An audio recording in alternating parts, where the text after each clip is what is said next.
Injera irraa kaasee biddeena wati waan Special isaanii waan ni hojjeta ni danda'a keessattuu xoroshoo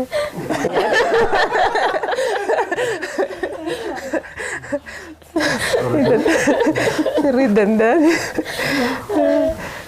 akkasitti sirriitti danda'a. Maqaan kiyya Nadhii Gaboo jedhama. Mana barumsaa Sheer Itoophiyaa baradha.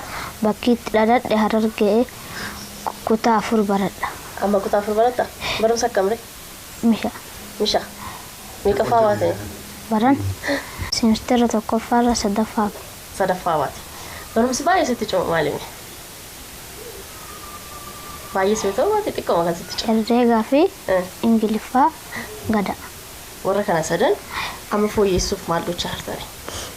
Ani qo'adhu baay'ise. Maaliif? Na jibbisiisa.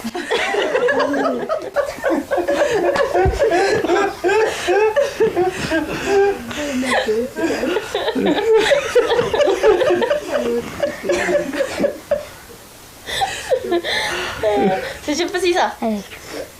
Kutaa keessatti qofa dhaggeeffattee sirriitti dubbisteeti qabxii kana kan fidde. Meeqa fiddee qabxii? 600 keessaa 516 fide. Waaw. 515? 16. 16. Osoo dubbistee 600 cufta jirati. Miti? Isaan qo'adhu naan jedhan. Qonnaa santu na jibbisiisa malee qonnaa irraa ba'a.